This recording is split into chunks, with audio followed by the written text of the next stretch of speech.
तमाम जितने भी बड़े से बड़े आतंकवादी चाहे भारत के अंदर हों आए हमले कराए हों चाहे दुनिया के अंदर हमले कराए हों वो मदरसी शिक्षा का ही परिणाम।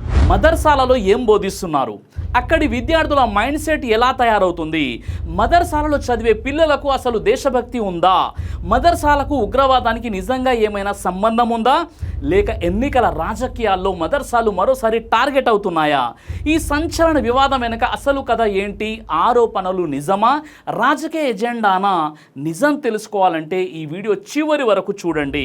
ఉత్తరప్రదేశ్ ఉప ముఖ్యమంత్రి కేశవ్ ప్రసాద్ మౌర్య చేసిన తీవ్ర ఆరోపణలు ఉత్తరప్రదేశ్ రాజకీయాల్లో తీవ్ర దుమారాన్ని రేపింది. అసలు కేశవ్ ప్రసాద్ మౌర్య మదర్సాల గురించి ఏమన్నారు, అసలు వివాదం ఎక్కడ మొదలైందో మొదట చూద్దాం. ఇటీవల ఉత్తరప్రదేశ్ విధానసభ ప్రాంగణంలో యూపీ డిప్యూటీ సీఎం అయినటువంటి కేశవ్ ప్రసాద్ మౌర్య విలేకరులతో మాట్లాడుతూ మదర్సా విద్యపై తీవ్రమైనటువంటి ఆరోపణలు చేశారు. ఆయన ఏమన్నారంటే మదర్సాలో చదువుకునే వారిలో ఉగ్రవాద భావాజాలం పెరుగుతుందని, భారతదేశంలోనే కాకుండా ప్రపంచవ్యాప్తంగా జరిగిన పెద్ద పెద్ద ఉగ్రవాద దాడుల వెనుక మదర్సా విద్య ప్రభావం ఉందంటూ తీవ్రమైనటువంటి నిందలు వేశారు. అంతేకాకుండా మదర్సాలో చదువుకునే విద్యార్థులు భారత్ మాతాకి జై లేదా వందే మాతరం అని పాడటానికి నిరాకరిస్తున్నారు, వారి ఆలోచన విధానం తీవ్రవాద ధోరణి వైపు వెళ్తుందని ఆయన ఆరోపించాడు. ఒక బాధ్యతాయుతమైన పదవిలో ఉన్న ఉప ముఖ్యమంత్రి నేరుగా మదర్సాలను ఉగ్రవాదంతో ముడిపెడుతూ ఈ వ్యాఖ్యలు చేయడంతో దేశవ్యాప్తంగా సామాజిక మరియు రాజకీయ వర్గాల్లో తీవ్ర సంచలనం సృష్టించింది. ఒకవైపు దేశ స్వాతంత్రం కోసం ప్రాణాలు అర్పించినటువంటి వేలాది మంది త్యాగాలు, మరోవైపు రాజకీయ వేదికలపై వినిపించే ఉగ్రవాద ఆరోపణలు. అసలు నిజం ఎక్కడ ఉంది? ఎన్నికలు వచ్చిన ప్రతిసారి మదర్సాల ప్రస్తావన ఎందుకు వస్తుంది? రాజకీయాల కోసం చరిత్రను మార్చేయవచ్చా? ఓట్ల కోసం ఒక పూర్తి విద్యా వ్యవస్థనే వేలెత్తి చూపవచ్చా? మదర్సాలో చదివేవారు దేశభక్తులు కారా? అయితే విషయం ఏంటంటే రాజకీయాల్లో ఎజెండా సెట్టింగ్ అనే ఒక టెక్నిక్ ఉంటుంది. ప్రభుత్వంపై నిరుద్యోగం, ద్రవ్యోల్బణం లేదా అభివృద్ధికి సంబంధించిన ప్రశ్నలు ఎదురైనప్పుడు ప్రజల దృష్టిని భావోద్వేగపూరితమైనటువంటి అంశాల వైపు మళ్లించడానికి ఇటువంటి ప్రకటనలు తెరపైకి వస్తూ ఉంటాయి. ఎన్నికలు లేదా అసెంబ్లీ సమావేశాలు జరుగుతున్నప్పుడు మదర్సాలు, మతం వంటి సున్నితమైనటువంటి అంశాలు ఎందుకు చర్చకు వస్తాయి? ఎందుకంటే ఇవి ప్రజలను చాలా త్వరగా విడగొడతాయి, అసలు సమస్యల నుండి దృష్టిని పక్కకు మళ్లిస్తాయి. మదర్సాలో సైన్స్, మ్యాథ్స్, కంప్యూటర్స్ బోధించాలి, విద్యా ప్రమాణాలు పెంచాలని మాట్లాడితే అది సంస్కరణ అవుతుంది, అది అవసరం కూడా. కానీ అక్కడ చదివే ప్రతి ఒక్కరూ జాతీయ భావాలు లేనివారని లేదా ఉగ్రవాద భావాలు ఉన్నవారని మాట్లాడడం అనేది స్టేట్మెంట్ పాలిటిక్స్ అవుతుంది. దీనివల్ల సమస్య తీరకపోగా ఆ విద్యార్థుల్లో ఆత్మవిశ్వాసం దెబ్బతింటుంది. మన రాజ్యాంగంలో ఆర్టికల్ 30 మైనారిటీలకు తమ స్వంత విద్యా సంస్థలను నడుపుకునే హక్కు ఇచ్చింది. ఒకవేళ ఏదైనా సంస్థలో చట్ట వ్యతిరేక కార్యకలాపాలు జరిగితే ఆధారాలతో చట్టపరమైన చర్యలు తీసుకోవడానికి పోలీసు భద్రతా వ్యవస్థలు ఉన్నాయి. కానీ ఏ ఆధారాలు లేకుండా చట్టసభల్లో లేదా మైకుల ముందు మంచి చెడు తేడా లేకుండా అందరికీ ఒకే ముద్ర వేయడం రాజ్యాంగ స్ఫూర్తికి విరుద్ధం. ఏదైనా ఒక వ్యవస్థలో లోపాలు ఉంటే వాటిని లేవనెత్తి చూపవచ్చు, కానీ మదర్సాలు అనగానే కేవలం ఒకే రకమైనటువంటి ఆలోచనని ముద్ర వేయడం సెలెక్టివ్ హిస్టరీ అవుతుంది. 1857 స్వాతంత్ర సంగ్రామంలో అనేక పోరాటాలు మదర్సాల నుంచే నడిచాయి. బ్రిటిష్ వారిని దేశం నుండి పంపడానికి ఉలమాలు జారీ చేసిన ఫత్వాలు చరిత్రలో నమోదయ్యాయి. ఈ చారిత్రక సత్యాన్ని విస్మరించి మాట్లాడడం వల్ల నాయకుల పొలిటికల్ అజ్ఞానమే బయటపడుతుంది. అయితే కేశవ్ మౌర్య వ్యాఖ్యలు బయటకు రాగానే ఆల్ ఇండియా ముస్లిం జమాత్ జాతీయ అధ్యక్షుడు, ప్రముఖ ఇస్లామిక్ పండితుడైనటువంటి మౌలానా షహాబుద్దీన్ రజ్వీ స్పందించారు. మౌలానా రజ్వీ ఏమన్నారంటే కేవలం రాజకీయ లబ్ధి కోసం లేదా ఓట్ల కోసం బాధ్యతారాహిత్యంగా మాట్లాడే నాయకులు ముందుగా భారతదేశ చరిత్రను క్షుణ్ణంగా చదవాలని అన్నారు. భారతదేశ స్వాతంత్ర పోరాటంలో మదర్సాలు మరియు ఇస్లామిక్ విద్వాంసులైనటువంటి ఉలెమాలు ఎంత గొప్ప పాత్ర పోషించారో ఆయన చారిత్రక ఆధారాలతో వివరించారు. 1857 మొదటి స్వాతంత్ర సంగ్రామం నుండి 1947 దేశానికి స్వాతంత్రం వచ్చే వరకు ముస్లింలు మరియు ఉలెమాలు తమ సోదర భారతీయ వర్గాలతో కలిసి బ్రిటిష్ పాలనకు వ్యతిరేకంగా ముందు వరుసలో నిలబడి పోరాడారు. ఈ సుదీర్ఘ స్వాతంత్ర పోరాటంలో సుమారు 55,000 మంది ఉలెమాలు మరియు మదర్సా విద్యార్థులు బ్రిటిష్ వారి అణిచివేతకు వ్యతిరేకంగా పోరాడుతూ ప్రాణత్యాగం చేశారు. నిరంతరం దేశ స్వాతంత్ర పోరాటానికి కేంద్రాలుగా నిలిచినటువంటి మదర్సాలను నేడు ఉగ్రవాద కేంద్రాలుగా చిత్రీకరించడం, అజ్ఞానమే అవుతుందని, అది స్వాతంత్ర సమరయోధుల త్యాగాలను అవమానించడమేనని రజ్వీ గారు స్పందించారు. ఈ వివాదంపై కేవలం మౌలానా రజ్వీ మాత్రమే కాదు, ప్రతిపక్ష నాయకులు కూడా కేశవ్ మౌర్యపై తీవ్ర స్థాయిలో స్పందించారు. ఏఐఎంఐఎం అధినేత అసదుద్దీన్ ఓవైసీ కేశవ్ మౌర్య పొలిటికల్ పొజిషన్ పై స్పందిస్తూ ఒక ఆసక్తికరమైన వ్యాఖ్య చేశారు. ఓవైసీ ఏమన్నారంటే, కేశవ్ మౌర్య కుర్చీ నిజానికి ఒక స్టూల్ మాత్రమే, అందుకే ఆయన తన రాజకీయ ఉనికిని కాపాడుకోవడానికి ఇలాంటి విషపూరితమైన వ్యాఖ్యలు చేస్తున్నారు అని అన్నారు. ఓవైసీ కొన్ని అత్యంత ఆసక్తికరమైన చారిత్రక విషయాలను కూడా గుర్తు చేశారు. మదర్సాలో చదివేటువంటి మహనీయులు భారతదేశ తొలి రాష్ట్రపతి డాక్టర్ రాజేంద్ర ప్రసాద్, ప్రముఖ హిందీ రచయిత మున్షీ ప్రేమ్చంద్, సామాజిక సంస్కర్త రాజారాం మోహన్ రాయ్ వంటి ఎంతోమంది దిగ్గజాలు తమ ప్రారంభ విద్యను మదర్సాలు లేదా మక్తబాలోనే అభ్యసించారు. స్వతంత్ర భారతదేశంలోని తొలి ఉగ్రవాదిగా గుర్తింపు పొందినటువంటి నాథూరాం గాడ్సే ఏ మదర్సాలోనూ విద్యను అభ్యసించలేదని ఓవైసీ స్పష్టం చేశారు. భారత రాజ్యాంగంలోని ఆర్టికల్ 30 ప్రకారం మైనారిటీ వర్గాలకు తమ సొంత విద్యా సంస్థలను స్థాపించుకోవడానికి మరియు నిర్వహించుకోవడానికి పూర్తి రాజ్యాంగబద్ధమైన హక్కు ఉన్నాయని ఆయన గుర్తు చేశారు. అలాగే సమాజ్వాదీ పార్టీ నాయకుడు శివపాల్ యాదవ్ స్పందిస్తూ బీజేపీ ఆఫీసులోనే వివాదాస్పద భావజాలం పెరుగుతుందని ఎదురుదాడి చేశారు. జమియతే ఉలమాయే హింద్ నాయకుడు అయినటువంటి మౌలానా అర్షద్ మదనీ కూడా మాట్లాడుతూ, బ్రిటిష్ వారికి క్షమాపణలు చెప్పుకున్న భావజాలం ఉన్నవారు నేడు మదర్సాల దేశభక్తిని ప్రశ్నించడం సరికాదన్నారు. ఇప్పుడు అసలు ప్రశ్నకు వద్దాం. ఈ సమయానికి యూపీ రాజకీయాల్లో ఈ వివాదం ఎందుకు అంత ప్రాధాన్యత సంతరించుకుందంటే, కేశవ్ మౌర్య ఆర్ఎస్ఎస్, విశ్వ హిందూ పరిషత్, బజరంగ్ దళ్ నేపథ్యం ఉన్నటువంటి నాయకుడు. రామజన్మభూమి ఉద్యమంలో చురుగ్గా పాల్గొన్నాడు.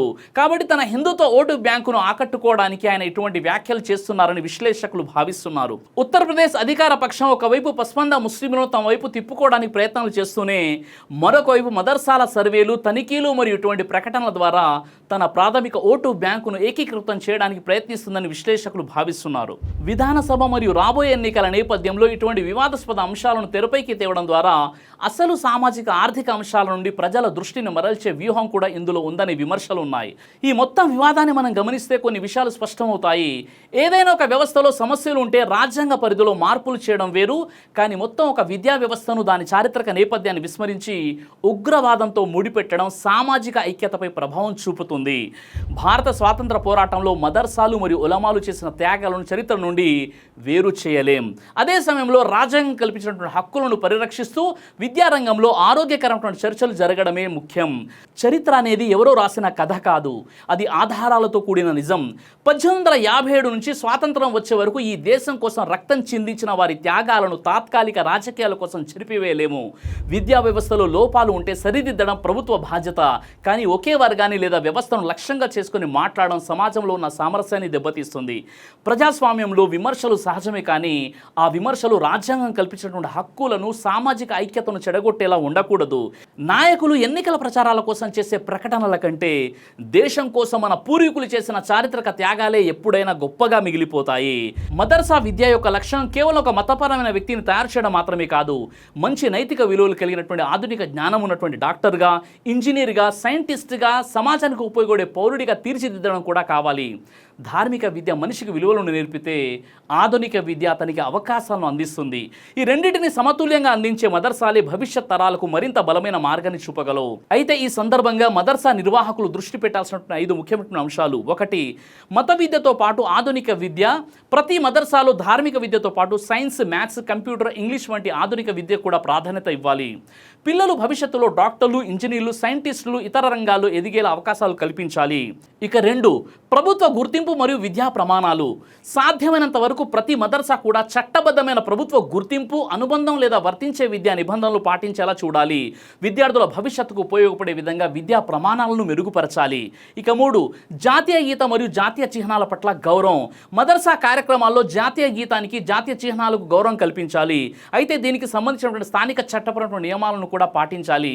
పిల్లల్లో దేశం పట్ల గౌరవం, బాధ్యత, ఐక్యతా భావం పెంపొందించాలి. ఇక 4. జాతీయ పర్వదినాల నిర్వహణ.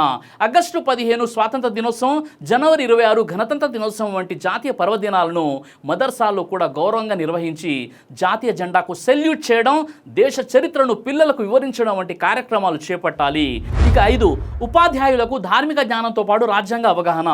మదర్సాలో బోధించే ఉపాధ్యాయులకు ధార్మిక విద్యతో పాటు భారత రాజ్యాంగం, పౌర హక్కులు, బాధ్యతలు, దేశ చరిత్ర, జాతీయ సమైక్యత వంటి అంశాలపై కూడా అవగాహన ఉండాలి. పిల్లలకు మతపరమైన విలువలతో పాటు దేశ దేశభక్తి, మంచి పౌరసత్వం, ఇతరుల పట్ల గౌరవం కూడా బోధించాలి.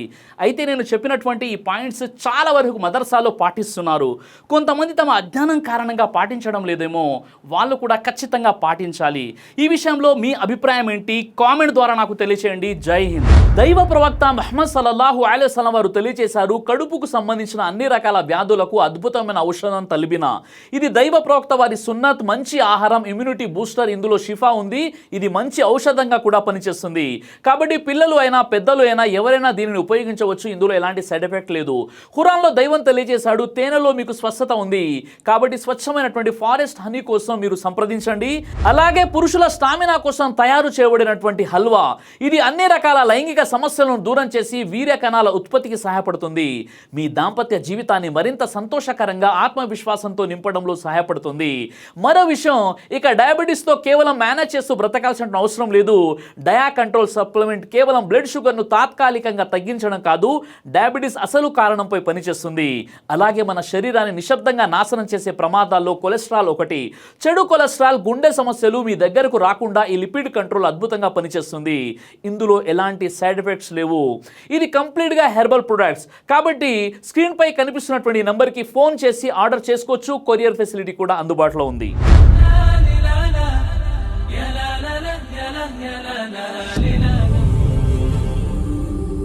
బ్రదర్ సిరాజ్ అని యూట్యూబ్ ఛానల్ని మీరు సబ్స్క్రైబ్ చేసినట్లయితే ఇన్షాల్లా దైవచిత్తం అయితే మీకు వీడియోస్ వస్తుంటాయి. అదేవిధంగా బ్రదర్ సిరాజ్ అనేటటువంటి ఫేస్బుక్ని కూడా లైక్ చేయడం వల్ల మీకు వీడియోస్ వస్తుంటాయి.